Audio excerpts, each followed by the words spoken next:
Muchos dicen que viajar cura el alma, nos enriquece el espíritu y nos abre la mente al mundo. Y Agos era un alma libre, un alma viajera, y para sanarse, comenzar de nuevo y alejarse de lo que daña, eligió un paraíso. Pero a veces el mal nos encuentra y transforma ese Edén en un infierno.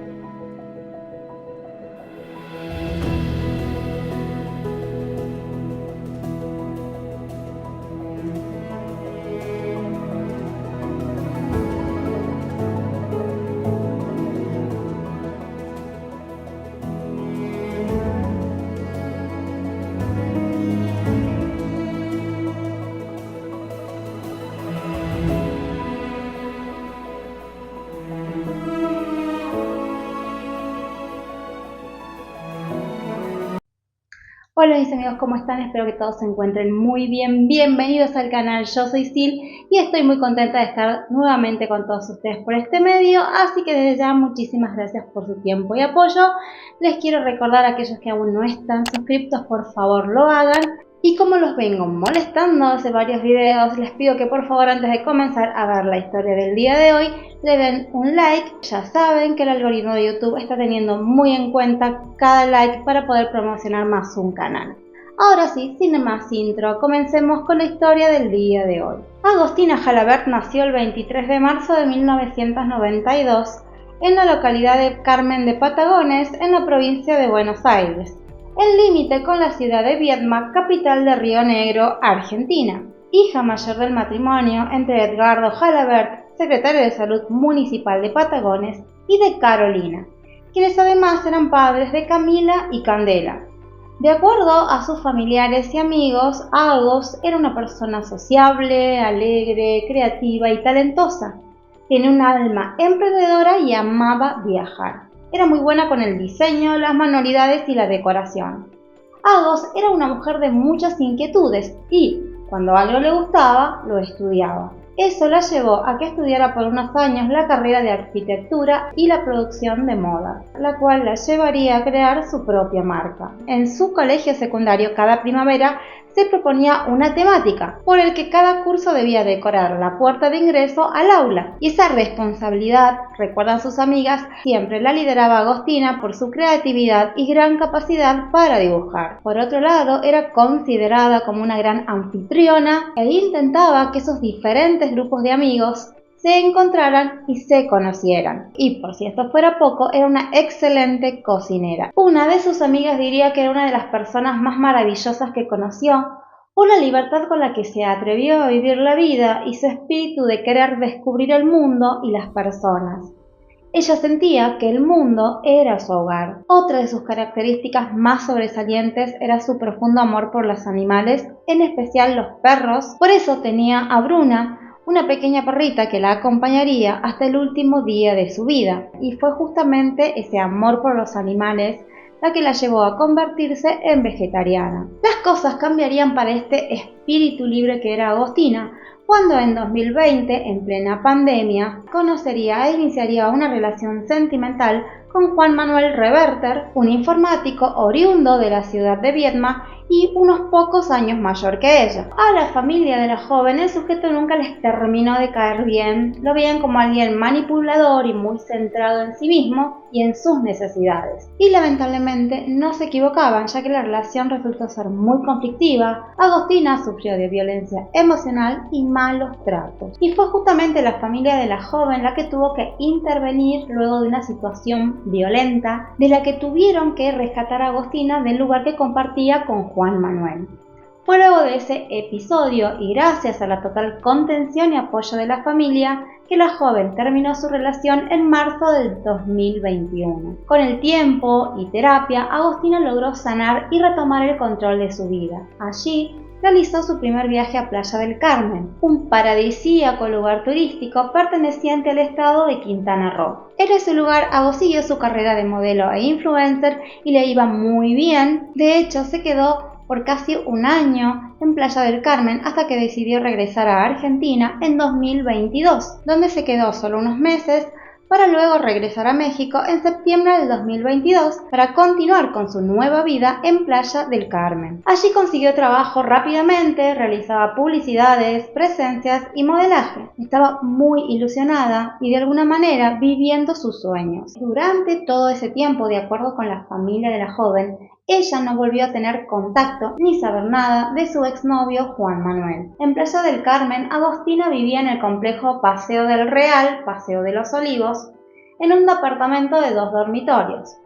La vida de la joven, lejos de aquello que la dañó, le había devuelto la alegría y ésta se acrecentó cuando supo que su hermana menor, Candela de 24 años, iría a pasar el verano con ella a Playa del Carmen. Las cosas parecían ir muy bien hasta que alguien más decidió sumarse a la convivencia de las hermanas Jalabert, Juan Manuel Reverter, que por ese tiempo había estado viviendo en un apartamento en San Francisco, cerca de Puerto Vallarta, México. Se cree que por alguna razón ambos se pusieron en contacto y él decidió visitar a Agostina en vísperas de Navidad del 2022 para intentar una reconciliación, algo que finalmente terminó ocurriendo. La familia de la joven lo supo casi por casualidad, según cuenta Carolina, madre de Agostina, y recuerda que fue durante el partido de Argentina contra Holanda por el Mundial de Fútbol, cuando estaban en contacto con sus hijas y vieron un video donde se ve a un joven con la camiseta de Argentina. Carolina le preguntó quién era y Agostina le respondió si quería que le dijera la verdad o que le mintiera. Para ese momento su mamá ya no necesitaba que ella dijera un nombre porque ya sabía de quién se trataba, solo le preguntó si estaba con él.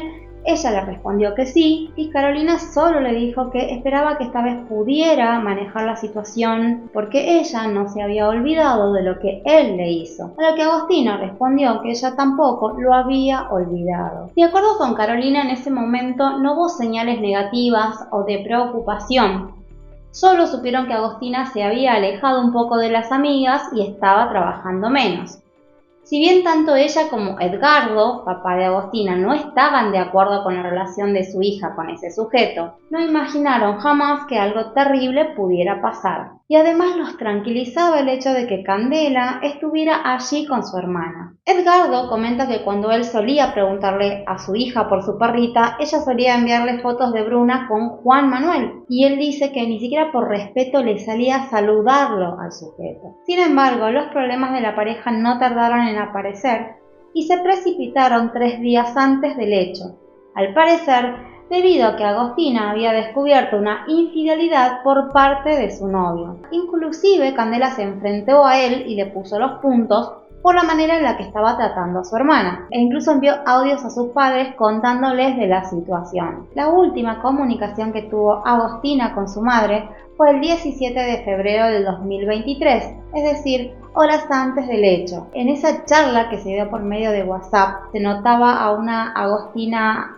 angustiada, que le decía a su madre que se sentía fea, que se sentía horrible, que sentía que merecía a hombres que la dañaran. Carolina la contuvo diciéndole que su familia estaba con ella, que la apoyaban y la amaban, que ella jugó una carta que podía salir mal y así fue, refiriéndose a intentar nuevamente una relación con ese sujeto. La alentó para que saliera con Bruna y Candela y que echara al sujeto del apartamento, ya que ni siquiera valía la pena enojarse por una persona así. Nadie de la familia imaginó la tragedia que vendría tan solo unas horas después. Ese mismo día, 17 de febrero, Candela dejó el departamento para reunirse con unos amigos alrededor de las 15 horas, quedando en el lugar tan solo su hermana Agostina con Juan Manuel. Candela regresó a las 7 a.m. del día siguiente, 18 de febrero, y antes de ingresar el guardia de seguridad del complejo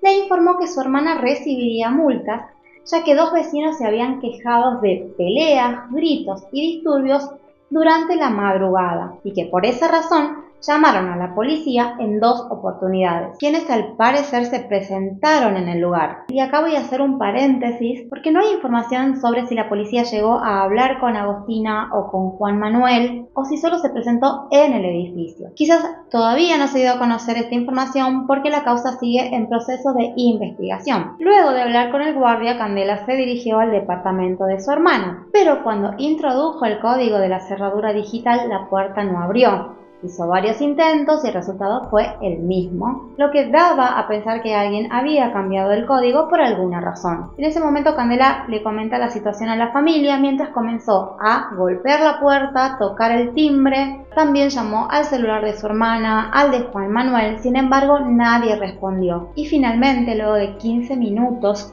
de insistir, la puerta se abrió y del otro lado estaba Juan Manuel, quien le dijo que estaba durmiendo y le hizo una insólita pregunta: si Agostina estaba con ella. Candela le preguntó si se trataba de alguna broma porque ella hacía casi un día que se había ido del departamento y Agostina había quedado con él, o sea que era él quien debía saber dónde estaba su hermana. Luego de eso comenzaron a buscar a Agostina. Recuerden que era un departamento pequeño de 2 dormitorios, o sea, nadie se puede perder en un espacio así. De repente Bruna, la perrita de Agostina, comenzó a llamar la atención de Candela y ella la siguió hasta el baño de la habitación. Y fue en ese lugar que Candela se dio con la escena más terrible de su vida. Agostina sentada en el piso con un cinto de bata alrededor de su cuello, sujetado al toallero de mano. Aclaro aquí que Agostina medía más de 1,70 m y el toallero estaba a 1,20 m del suelo. Detalle más que importante al que volveremos más adelante. Presa de la desesperación, Candela con ayuda de Juan Manuel desataron a Agostina y comenzaron a practicarle RCP mientras llamaban a emergencias. Lamentablemente nada se pudo hacer con la joven de 31 años que ya se encontraba sin vida. Dentro de la conmoción y desesperación de Candela por haber encontrado a su hermana de esa manera, pudo ver detalles que llamaron su atención. Por ejemplo, que el rostro de Agostina presentaba golpes al igual que el de Juan Manuel y que este además, por alguna razón, tenía sus valijas preparadas. Pero como les dije, Candela estaba muy en shock, su hermana acababa de morir, por lo que en ese momento no le prestó mayor atención. Y fue cuando las autoridades llegaron a la escena del hecho que todo lo malo en relación a la investigación sucedió. Desde un inicio y sin las pericias correspondientes, sin aplicar el protocolo vigente que la ley establece para estos casos, que es el de investigar las muertes violentas de mujeres como presunto o posible feminicidio, y pese a los muchos indicios que desde el comienzo estaban a la vista, no preservaron la escena, no tomaron declaración a la única persona que estuvo presente cuando Agostina perdió su vida. Al sujeto no se le practicó examen toxicológico ni se le incautó el celular, como tampoco se incautó el celular de Agostina, porque para ellos, desde el momento 1, sin ninguna investigación seria, fue Agostina la que provocó su propia muerte. A pesar también que en el lugar los muebles estaban revueltos, lo que daba a entender que se había producido una pelea o una discusión, sumado a que los vecinos habían alertado a la policía en 2 oportunidades porque desde ese apartamento se escuchaban gritos, peleas y discusiones. Candela redactó su declaración, la cual posteriormente por alguna razón fue modificada y suplantada sin su firma, y que es la que se incorporó a la carpeta de investigación. En dicha declaración se hace una mención a una situación previa al hecho, donde supuestamente Agostina habría intentado acabar con su vida con una taza rota intencionalmente. Hecho que era conocido por Candela, pero ella califica esa información como falsa y malintencionada en el texto de la denuncia, ya que ese episodio se lo contó posteriormente Juan Manuel vía WhatsApp, pero fue anexado al 27 de marzo como si fuese parte de su declaración inicial. Y para Candela, del único lugar o persona de la que pudo oír eso el agente Guti fue de Juan Manuel Reverter. Ante esto, la familia Jalabert presentó una denuncia y en uno de sus puntos señala que esa declaración es falsa y armada y que pone énfasis en situaciones que no son reales y que en todo momento se pretende forzar los hechos y la línea de investigación hacia la salud mental de Agostina. Tanto para familiares y amigos de la joven, su personalidad no encajaba con la de alguien capaz de dañarse a sí mismo. La autopsia determinó que la causa de muerte de Agostina fue asfixia por compresión y el fiscal de la causa, Oscar Montes de Oca, planeaba cerrarla convencido de que la chica era la única responsable de su muerte. Por otro lado, aproximadamente 4 días después de lo sucedido, Juan Manuel se fue junto a su padre a la playa San Francisco, donde tenía un apartamento, como dije en un inicio. A todo esto él jamás dio la cara, nunca habló con la familia de su novia para explicar al menos lo que había sucedido esa noche, y no solo eso, sino que cuando fue a la playa de San Francisco no tuvo mejor idea que postear una foto estando en la playa, algo que obviamente cayó mal a la familia de Agostina, porque no entendían cómo alguien que supuestamente acababa de perder y de una forma terrible a su ser amado podía seguir con su vida como si nada. Esto no hizo más que acrecentar las sospechas de la familia de que la muerte de Agostina no era lo que la justicia decía, ya que habían demasiadas cosas que no cerraban. El caso de la joven no tuvo casi repercusión en México, pero sí en Argentina. Ante el temor que la causa se cerrara sin una verdadera investigación, la familia acudió ante el consulado argentino para que interviniera y pidiera una investigación. Y además acudieron a los medios argentinos para que el caso fuera conocido. La autopsia determinó que la causa de muerte de la joven fue asfixia mecánica, y fue justamente el resultado de la autopsia uno de los errores más absurdos de las autoridades, ya que pasaron por alto una cantidad enorme de lesiones. A petición de la familia Jalabert, un perito examinó e identificó presuntas falencias en el informe de la autopsia, o más específicamente en la ejecución de la misma. José Misieli, ex jefe de la Policía Científica del Carmen de Patagones, que asesora a la familia, cuestionó el procedimiento de evaluación de las lesiones de Agostina y descartó la hipótesis de que ella se haya ocasionado la muerte. El cuerpo de Agostina habló y mucho acerca de todo lo que sufrió antes de fallecer. Se encontraron quemaduras de cigarrillo en la piel que el especialista las interpretó como un claro indicio de tortura. Otra cosa que llamó la atención del experto fue un golpe en la boca, al parecer ocasionada por un puñetazo, y un trauma craneal que por las fotografías serían compatibles con perimortem, es decir, que se realizaron o sucedieron alrededor del momento de la muerte y que pudieron ser producidas con el objetivo de desvanecer a la víctima para que no opusiera resistencia y así poder manipular su cuerpo para colocarla en la posición en la que finalmente fue encontrada. Otra falencia tiene que ver con las partes del cuello que se ven comprometidas en los ahorcamientos, como los músculos esternocleidomastoideo, paquetes vasculares laterales del cuello y tráquea, ya que se podría determinar la presión ejercida en los mismos y que no habrían sido enviadas a patología, o por lo menos no está informado. Sostuvo que tampoco vio que se hayan enviado para estudios de histopatología y bioquímicos órganos como el vaso, hígado, pulmón y cerebro. Por otro lado, la profesional que condujo la autopsia en México puntualizó lesiones compatibles con un encuentro íntimo reciente no consentido. Claramente habla de un abuso, como lesiones, hematomas en la cara interior del tercio superior del muslo, zona que es considerada como íntima secundaria, lo que indicaría la negación de Agostina al encuentro íntimo, hecho que se logró utilizando la fuerza. Lamentablemente, la cremación del cuerpo pudo borrar otras evidencias que podían haber arrojado datos de tóxicos y saturación de hemoglobinas y de manchas equimosis, que son signos de asfixia. En cuanto a la cremación del cuerpo de la joven, fue la propia familia, obviamente, la que autorizó a que eso suceda. Lamentablemente fue un grave error, pero imagínense el impacto y el dolor de esta familia, además de que el único familiar presente en México lidiando con todo esto era Candela, de tan solo 24 años, hermana de Agostina, por lo que claramente no tuvieron el tiempo de reflexionar o pensar fríamente las cosas para tomar otra decisión. Lo único que querían o necesitaban en ese momento esos padres es que Candela regresara a la Argentina con las cenizas de Agostina. Con respecto a esto, el tío de la víctima sostuvo que era deber de las autoridades competentes asesorarlos en ese proceso, retener el cuerpo, investigar debidamente como lo dicta el protocolo vigente por ley. Ahora quisiera hablarles acerca de qué es este protocolo, que es un tema que ya toqué en otro video.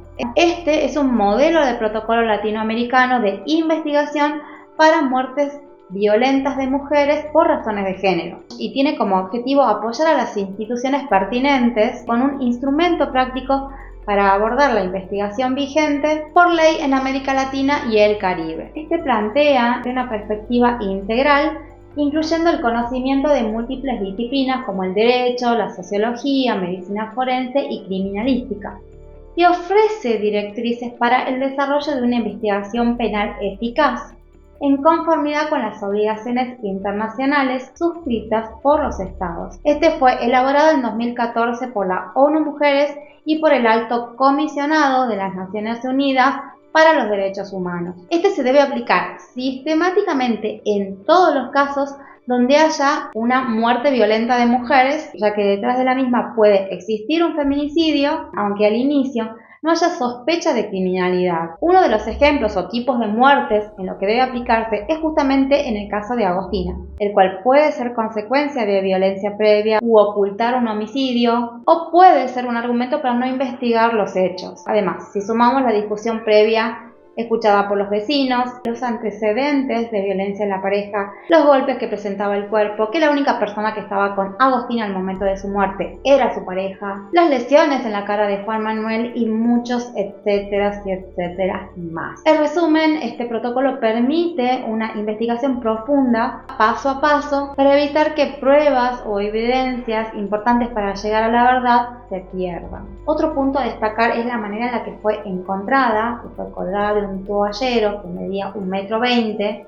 cuando ya les dije que ella tenía más de 1,70 m, o sea que le daba parada, le daba en la cintura. Es realmente una forma inverosímil de quitarse la vida. No digo que sea imposible, pero es demasiado poco común. Además está el hecho de que su novio no haya escuchado nada cuando la pared del baño está pegada a la de la habitación. Otro punto es que en Agostina no se observaron reflejos defensivos, que es algo que ocurre cuando alguien intenta acabar con su vida.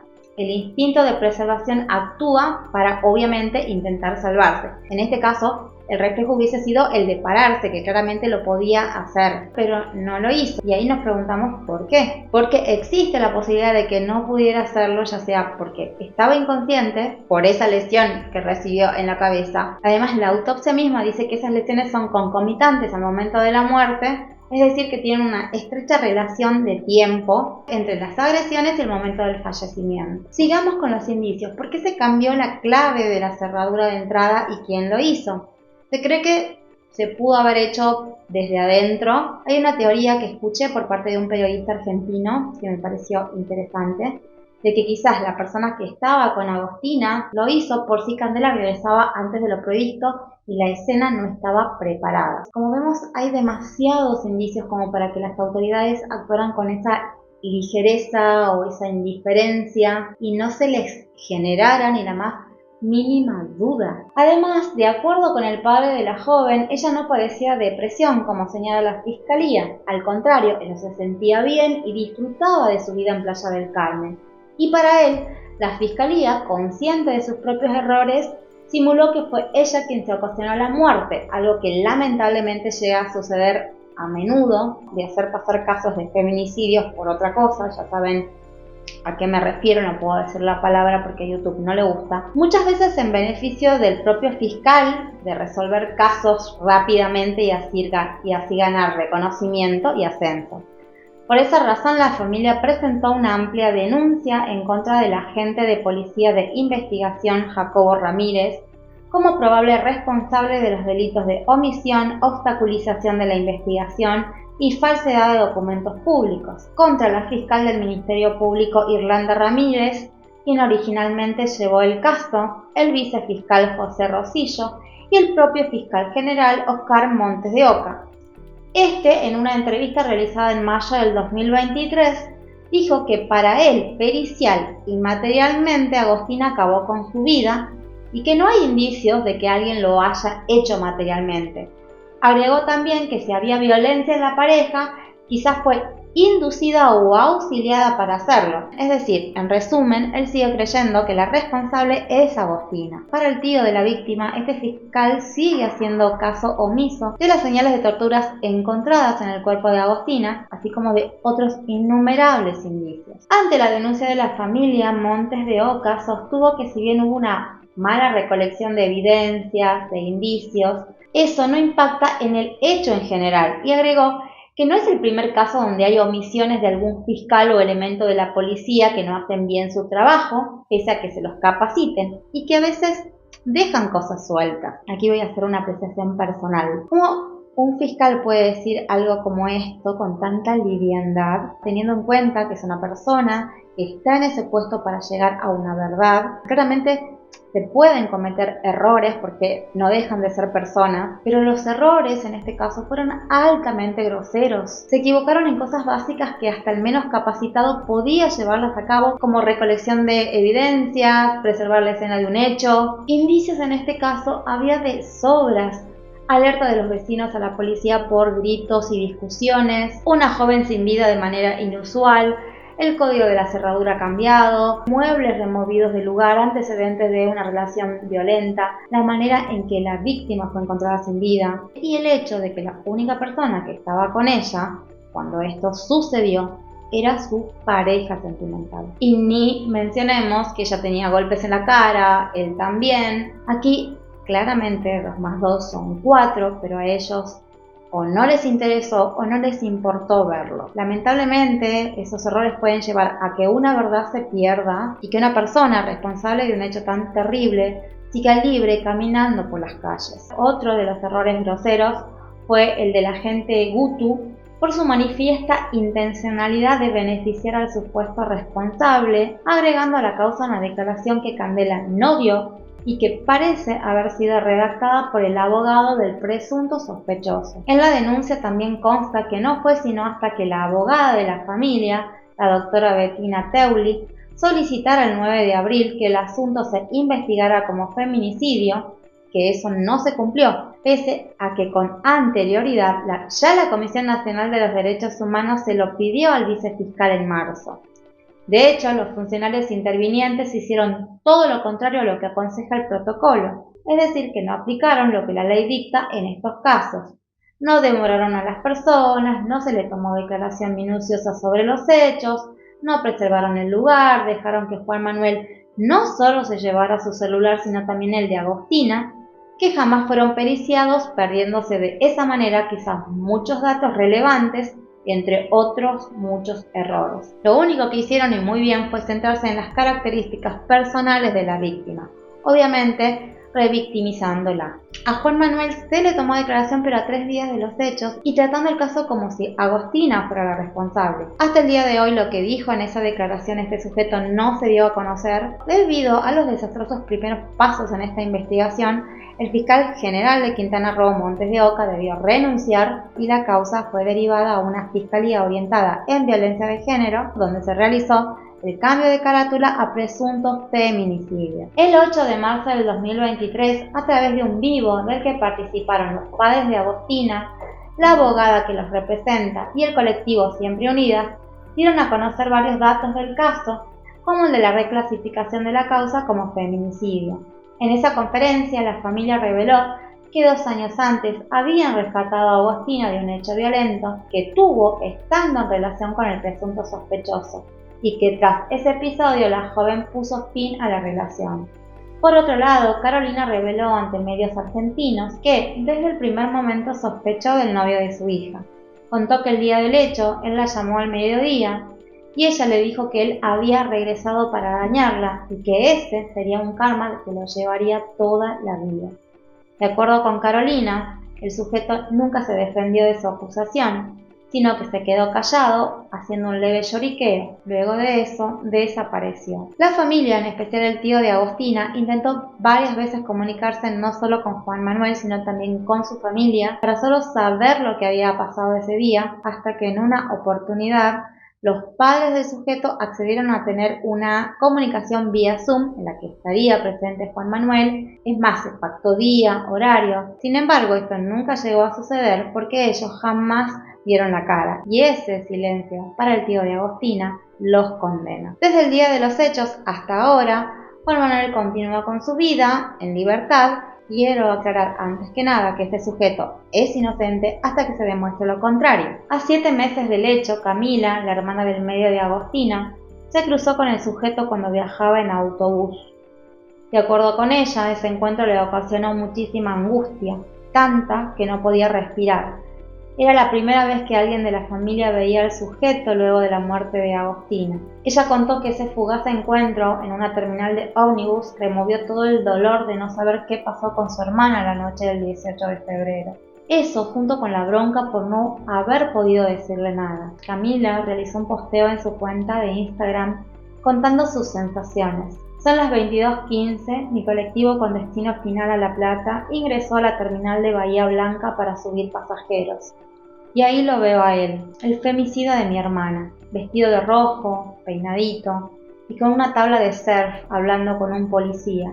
Irónico, ¿no? Luego mi cuerpo comenzó a temblar, mi corazón latía a toda velocidad, no sabía qué hacer. Pregunto a mis amigas si debo bajarme, quiero enfrentarlo pero me da miedo, viajo sola. Son los 10 minutos más eternos de mi vida y me siento paralizada, un sentimiento de injusticia e impotencia. Así que hace 7 meses que mi hermana no está y la última persona que la vio con vida se borró del mapa. Por 10 minutos eternos lo tengo frente a mí. Necesito enfrentarlo y preguntarle por qué. El bus arranca, mi angustia no para y sé que él está por abordar un micro rumbo a Mar del Plata con su tabla de surf, mientras yo viajo a ver a mi hermana menor y pasar otro 18 sin agos. No dejo de pensar que mientras él está de vacaciones, yo nunca más voy a ver sonreír a mi hermana. Solo pido justicia.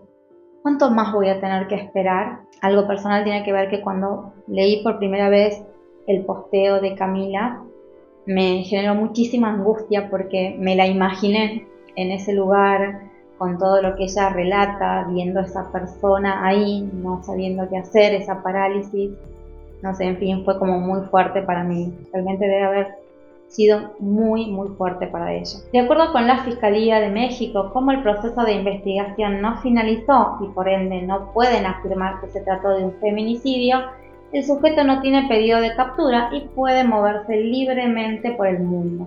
La abogada de la familia Jalabert, al ser consultada sobre la causa, dijo que esta va bien y que se están buscando más testigos que también vieron las marcas en la cara de Juan Manuel. El 7 de junio del 2023, la Fiscalía emitió la orden para contactar con Juan Manuel con el objetivo de que él amplíe su declaración y así poder recabar más datos. Y como se desconocía su paradero, se libró un oficio para saber dónde se encontraba, para buscar, localizar y pedir la presentación del sujeto sin la privación de su libertad. Finalmente, tras más de un mes de búsqueda y 2 notificaciones, el 15 de noviembre del 2023, a 10 meses de la muerte de Agostina, el sujeto declaró durante 5 horas ante la Fiscalía de Feminicidio del Estado de Quintana Roo por videoconferencia, acompañado de un juez federal y 2 secretarios argentinos. Y de acuerdo a las escasas declaraciones que dio la abogada de la familia Jalabert, la causa está bien encaminada y de hecho ya vino a Argentina a pocos días de cumplirse 1 año de la muerte de Agostina para hablar con los padres, pero como la causa aún sigue en periodo de investigación, lamentablemente no pudo dar mayor información, pero sí dijo que surgieron novedades y que espera que en poco tiempo se cierre el periodo de investigación y se pueda imputar al sujeto. Amigos, hasta aquí la historia del día de hoy. Sé que falta mucha información, pero como les dije, el proceso aún sigue en investigación, así que espero que muy pronto tengamos novedades. Además está decir que una vez más nos encontramos ante la desidia de funcionarios a los que les parece un hecho menor haber encontrado una persona sin vida, que ni siquiera hacen el trabajo por el que se les paga. Sigo insistiendo que la única manera en que estas personas tengan el respeto por la verdad y por la justicia es que tengan consecuencias reales. Sus errores dañan familias enteras, a la víctima y ponen en peligro a la sociedad cuando por su nula o mala investigación dejan que un ser peligroso siga caminando por las calles. Es de casi público conocimiento que muchos casos similares que simulan ser algo que no son cerrados rápidamente, culpando obviamente a la víctima por la pérdida de su vida y de esa manera quizás sumarse un caso resuelto, o otros intereses pueden ser el de no manchar el nombre de un lugar turístico y hacer como si esas cosas allí no pasaran. Y ese claramente no es el camino, porque los únicos que le hacen mal a esos bellos y paradisíacos lugares es la indiferencia de sus funcionarios de buscar la verdad y la justicia. Amigos, si este contenido les ha parecido informativo, por favor no se olviden de dejarle like, no se olviden de eso, por favor, se los pido. Yo sé que soy pesadísima con esto, pero me ayudan mucho con ese like. Y no se olviden de dejarme en los comentarios a ver qué les ha parecido. Yo les voy a estar contestando como siempre. Y si aún no están suscritos, por favor, no se olviden de hacerlo. Y si desean también me pueden seguir por mis redes sociales, así estamos un poco más en contacto. Y esto fue todo, gracias por acompañarme, los espero sin falta en un próximo video, se los quiere siempre, chau chau.